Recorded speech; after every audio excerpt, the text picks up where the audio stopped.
The Terran Assembly Chamber had been built for exactly this kind of moment and had never once, in 40 years, been used for it, a vote that would be remembered not for what it decided, but for what it gave away to avoid deciding anything harder. Speaker Julian Ashworth stood at the central podium with a data slate in one hand and the specific composure of a man who had rehearsed this speech more times than he wanted anyone to know. Behind him, projected across the chamber's full display, hung the terms of the Cordoba Peace Accord, 11 pages that had taken 4 months of closed-door negotiation with the Moran ascendancy to produce, and that would, if ratified, cede the outer colonies of Tessera, Hawkeys, and New Bristol to ascendancy administration in exchange for a formal non-aggression guarantee covering Earth and its inner colonies for the next 50 years. 3 colonies, Ashworth said, against 50 years without war. 600,000 colonists will be relocated with full compensation. I understand this is not an easy vote. I am asking this chamber to make it anyway, because the alternative is a war we do not currently have the strength to win. Councilor Mireille Duchamp did not stand when she spoke, which was itself unusual for her.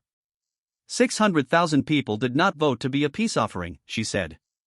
And I would ask this chamber to consider what kind of guarantee is worth anything from a power that only offered it after we agreed to hand over territory we had every right to keep. Ashworth did not answer her directly. He rarely did anymore. The Ascendancy's Third Fleet is currently stationed 11 days from Tessera, he said instead. I would remind the chamber that a 50-year peace is not a small thing to 3 colonies' worth of people who would otherwise spend that time as a war's opening casualties. The vote passed, 74-31. Duchamp was among the 31. She did not sign the ratification order that followed. She left the chamber before the closing session ended, and for a long time afterward, very few people thought that mattered. The Ascendancy's Grand Marshal, Osmir Kade, received formal notice of the ratified accord aboard his flagship at the edge of the Tessera system, and read it with the specific satisfaction of a commander who had achieved, through patience and a single well-timed ultimatum, exactly what 3 fleets and a full campaign would have cost considerably more to accomplish. They believe 50 years bought them safety, he said to his second-in-command, Fleet Captain Ewan Sarl, who stood beside him reviewing the same document.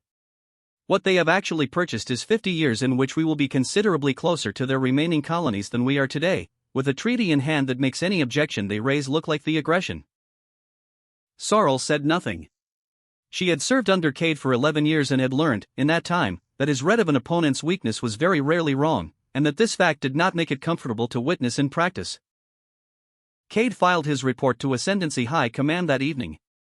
It described the Cordoba Accord as the successful conclusion of a low-cost territorial adjustment and characterized Earth's remaining defensive posture as administratively compliant and militarily unremarkable. He was correct about the first half of that assessment.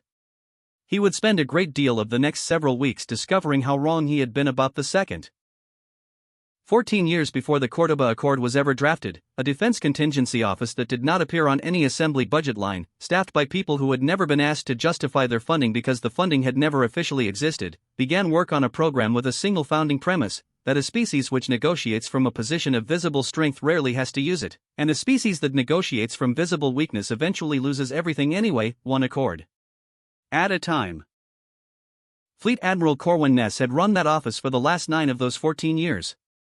He stood now in the command deck of a facility built into the hollowed rock of a captured comet nucleus, 3 light months beyond any assembly-charted shipping lane, watching a status board that displayed something no assembly session had ever been briefed on: 51 warships, fully crewed, fully armed, built from technology the Assembly's own Defense Committee had rejected as too costly and too aggressive for a species that officially preferred negotiation to deterrence. It was called the Nightfall Armada, and its flagship, a 400-meter dreadnought with a hull built from adaptive plating that shifted its reflective signature to defeat every known sensor suite in the sector, carried a single word stenciled along its dorsal spine: DIRGE. Beside Ness, Dr. Priya Vasquez, the program's chief systems architect, watched the same board with the particular exhaustion of someone whose life's work had just become urgently relevant overnight. They signed it, she said. The Accord. All 3 colonies. They signed it, Ness confirmed. Does the Assembly know we exist? No. Ness said it flatly, the way a man states something he made peace with years ago. As far as the Assembly is concerned, this facility is an unmanned deep space relay station. As far as the Ascendancy is concerned, it doesn't exist at all. That was always the design. Standing a short distance away, arms crossed, was Commander Elias Rourke, 34 years old, the officer who had spent the last 6 years training as DIRGE's lead tactical commander and full Neurolink liaison to the ship's integrated combat network and architecture that let him coordinate all 51 vessels of the Armada as a single distributed system rather than 51 separate crews issuing separate orders. They think giving up 3 colonies bought them 50 years, Rourke said. They don't know they just bought the Ascendancy a closer border and a treaty that makes it look like our fault when they cross it again. Ness didn't disagree. Then we make sure that's not the ending, he said. Vasquez pulled up the readiness timeline. Full activation across the entire Armada sat 9 days out, the final calibration cycle for DIRGE's integrated command lattice, the one system that had never been tested at full fleet scale, because testing it required a threat large enough to justify the risk of revealing the Armada's existence at all. None of them said aloud what all three understood, that the Ascendancy's continued fleet movement toward the newly annexed colonies was about to provide exactly that threat, whether the calibration was finished or not. The peace the Cordoba Accord promised lasted 11 days. Grand Marshal Kade's follow-up communication arrived on the Assembly's diplomatic channel without ceremony, a formal notice that, in light of continued destabilizing military activity detected near the newly transferred territories, activity that consisted, in its entirety, of routine Earth patrol vessels operating well inside what had, 11 days earlier, still been their own space, the Ascendancy would require the additional transfer of the Halcyon corridor, a shipping lane connecting 4 more inner colonies, as a security buffer to guarantee the original Accord's terms. Ashworth read the demand twice in his private office before he brought it to the full assembly. Duchamp read it once and did not wait to be recognized before she spoke. They didn't take 3 colonies because they needed 3 colonies, she said. They took them because we showed them that asking works. This is what happens after you buy peace from someone who was never selling it. Ashworth had no answer for that. For the first time since the Accord was ratified, the Chamber did not vote at all, because for the first time, it was clear the vote no longer mattered. The Ascendancy's demand was not a negotiation. It was a notice. Fleet Admiral Ness received the intelligence within the hour, through channels the Assembly had no idea existed. He convened the Armada's senior staff in the Comet Nucleus command deck and laid the report on the table without preamble. The Ascendancy's Third Fleet is moving toward the Halcyon corridor, he said. 209 warships, under Grand Marshal Kade personally. If the Assembly caves on this the way they caved on Cordoba, there will be a third demand within a month, and a fourth after that, until there's nothing left to give away that isn't Earth itself. So we don't let them get a third demand, Rourke said. Ness looked at the readiness board. Full calibration across the Armada's 51 ships still needed 6 more days. The Ascendancy fleet would reach the Halcyon corridor in 5. Then we go in undercalibrated, Vasquez said quietly, or we don't go in at all. Rourke didn't hesitate. We go in. The Ascendancy's Third Fleet reached the Halcyon corridor on schedule, 209 warships in a standard advance formation, expecting, as Kade's intelligence briefings had assured him, the same administratively compliant, militarily unremarkable resistance the Assembly had demonstrated at Cordoba. What met them instead was 51 ships folding into formation from a heading no Ascendancy sensor grid had tracked, in a configuration Kade's tactical officers had never seen in any registry, a distributed formation with no single flagship exposed at its center, every vessel networked into what Ascendancy analysts would later describe, in reports nobody wanted to file, as a single weapon wearing 51 hulls. Rourke sat in DIRGE's Neurolink cradle at the heart of that formation, feeling the entire Armada the way a conductor feels an orchestra mid-performance, not 51 separate decisions, but one continuous act of attention spread across 51 hulls simultaneously. Grand Marshal, Fleet Captain Sorrell said, staring at her display, that formation profile doesn't match anything in the Terran registry. It doesn't match anything in any registry. Kade studied it for a long moment before answering. Whatever it is, he said, we have 209 hulls and they have 51. Advance as planned. The Ascendancy fleet opened with a standard coordinated volley across its forward line, 100 firing platforms, aimed at the Armada's outer perimeter ships. The Nightfall Armada's response was immediate and, to every Ascendancy tactical officer watching, deeply wrong. The outer ships absorbed the strike and redistributed the energy load across the entire formation through DIRGE's integrated lattice, no single hull taking more damage than its systems could shed in real time. They're sharing the damage load across the fleet, Sorrell said, disbelief plain in her voice. I've never seen a formation do that. Return fire, Kade ordered. The Armada's answer came not as a return volley but as a coordinated strike pattern executed with a precision no human fleet in recorded history had ever achieved. 11 ascendancy ships lost propulsion within the first 90 seconds, each disabled by a single precise strike from a different Armada vessel, coordinated through DIRGE's Lattice so that no two ships wasted fire on the same target and not a single shot missed. Sorrel's voice, when she spoke again, had lost its earlier composure entirely. Grand Marshal. 11 ships disabled in 90 seconds. 0 return fire taken. This isn't a fleet engagement. It's a demonstration. Kade ordered a tactical withdrawal to reformation distance. The Nightfall Armada did not pursue a single retreating vessel. It held the corridor, 51 ships in perfect formation, and let the Ascendancy fleet regroup at the edge of sensor range. Kade's report reached Ascendancy High Command within the hour, and the response was not the caution Sorrel had quietly hoped for. High Command's doctrine held, as it had for 3 centuries of uncontested expansion, that any single tactical anomaly could be overwhelmed by sufficient additional force, and authorized the deployment of the 4th Fleet to reinforce the 3rd and additional 340 warships, drawn from 2 neighboring sectors, alongside authorization for Kade to deploy the Ascendancy's experimental Warden platform, a mobile command and control superstructure capable of jamming and redirecting enemy targeting solutions across an entire battle line simultaneously. The combined fleet, 549 ships, with the Warden platform at its center, arrived at the Halcyon corridor 6 days later. In the Comet Nucleus command deck, Vasquez watched the combined fleet's approach vector complete and ran the calibration numbers on DIRGE's Lattice one more time before speaking. The Warden platform will try to jam our targeting coordination the moment it's in range, she said. If it succeeds, the Armada goes from 51 ships acting as one system back to 51 ships acting alone, against 549. That's not a fight we win. Then the platform doesn't get the chance to try, Rourke said. Ness authorized a modified engagement profile. Rather than meeting the combined fleet head-on, the Armada would fold in a dispersed pattern directly around the Warden platform's position, using DIRGE's own targeting lattice untested at this range, still 6 days from full calibration, to lock onto the platform before its jamming systems could activate. It worked with less margin than anyone in that command deck was comfortable admitting afterward. 11 Armada ships folded into the platform's immediate defensive envelope in a single coordinated pulse, faster than the platform's jamming cycle could initialize, and struck its primary emitter array in the same instant its systems began to power up. The Warden platform went dark in 4 seconds. Its jamming field, half-formed, collapsed before it touched a single Armada targeting solution. Kade watched his fleet's central command asset go silent on his display and, for the first time in the engagement, said nothing for a long moment. Status of the platform, he finally asked. Disabled, sir, Sorrel reported. Not destroyed. Crew casualties, 0. It looks deliberate. Kade absorbed that in silence. Every prior Terran engagement he had studied, across every colony conflict of the last 2 decades, had shown a species fighting to survive, taking losses on both sides as the cost of resistance. Nothing in that history had prepared him for an enemy fleet capable of disabling his most valuable asset with surgical precision and choosing, deliberately, not to kill a single person aboard it. Fall back to reformation distance, he said quietly.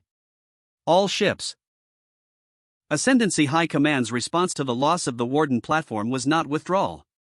It was total commitment. Every remaining hull in the sector, 812 warships combined, ordered to converge on the Halcyon corridor from every vector simultaneously, under a directive that left no ambiguity, overwhelm the Terran formation through sheer distributed volume, so that no coordinated lattice, however capable, could track and answer every vector at once.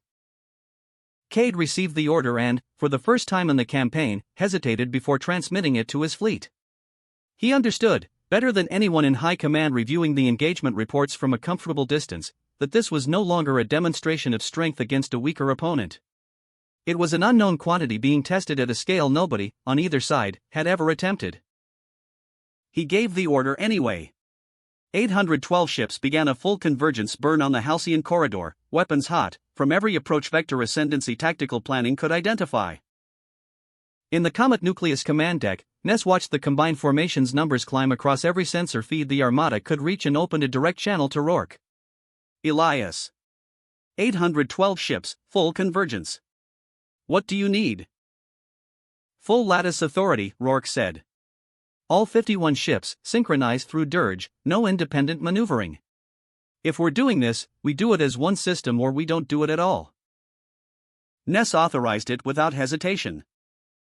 What followed, across the next 11 minutes, would later be studied by 3 separate galactic defense academies as the single most decisive fleet engagement in recorded interstellar history, not for its scale, which was modest by ascendancy standards, but for its ratio. The Nightfall Armada, 51 ships operating as a single coordinated lattice under Rourke's full Neurolink command, met the converging ascendancy formation not with a defensive line but with a rotating engagement pattern that put every one of the 51 Armada vessels into brief, precise contact with a different sector of the 812-ship formation in strict, unbroken sequence, disabling propulsion and weapons systems across section after section of the converging fleet. Before the formation's own coordination could adjust to a threat moving faster than its command structure could process. By the time the engagement's 11th minute ended, 318 ascendancy ships had lost propulsion. 61 had lost primary weapons. Total confirmed hull losses across the entire engagement, 2. Total confirmed crew fatalities across 812 ships and 11 minutes of continuous combat, under 30, nearly all from an early collision between 2 ascendancy vessels attempting to reroute inside their own disabled formation. It was, by every metric that mattered to the analysts who studied it afterward, the deadliest fleet engagement in recorded history in terms of ships neutralized per minute and simultaneously one of the least lethal in terms of lives lost, a combination no prior military doctrine anywhere in the sector had ever considered achievable, because no prior fleet commander had ever built a force specifically designed to win completely while killing as little as possible along the way. Kade watched his flagship's own systems flicker under a targeting lock he could not trace to any single Armada vessel, and understood, with total clarity, that he was not facing 51 ships.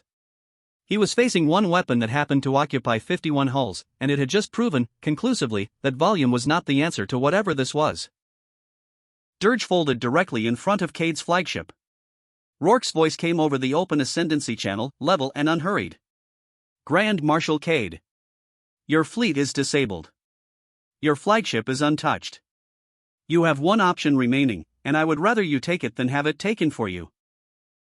There was a long silence on the channel. Stand down, Kade finally said. All vessels. Stand down. News of the engagement reached the Terran Assembly before Kade's formal surrender did, transmitted openly by Ness's own communications team to every allied and neutral channel in the sector, because a message shown to everyone could not be quietly reframed the way a private defeat might have been.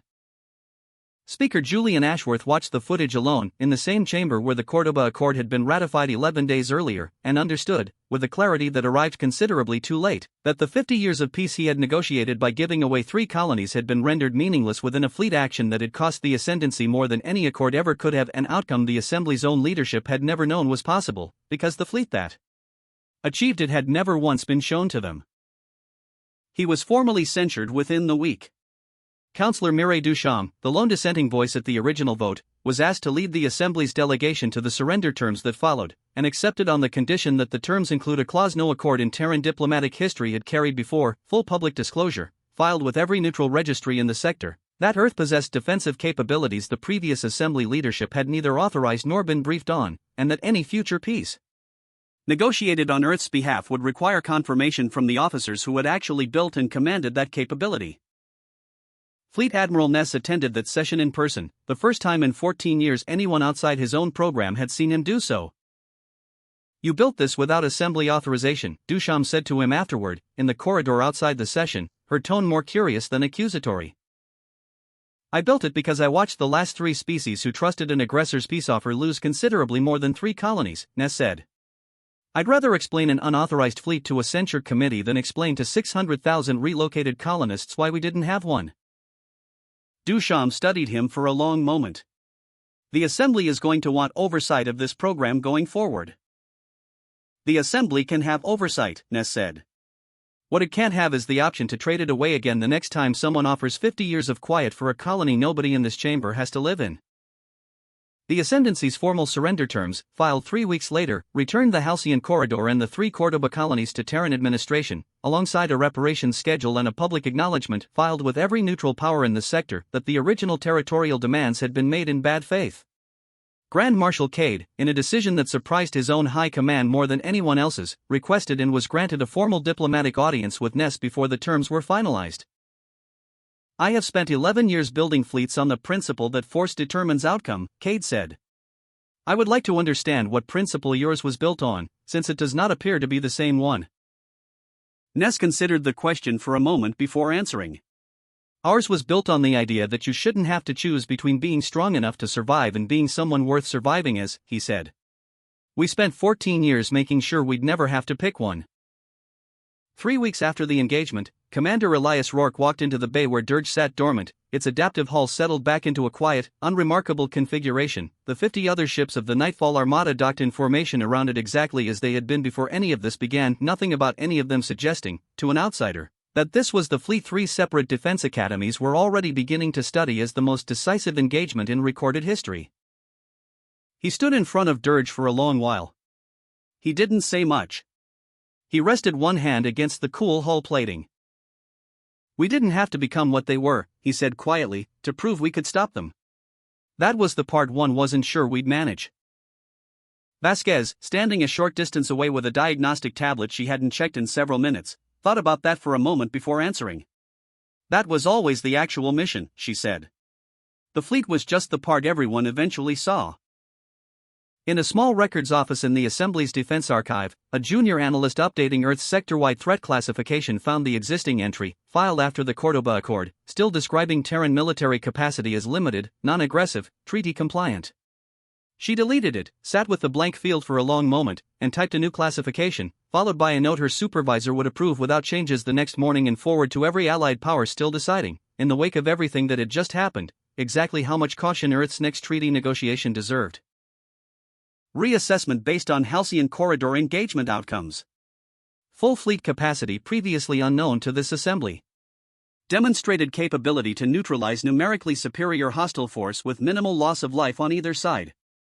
Recommend classification, not a species that requires protection through concession.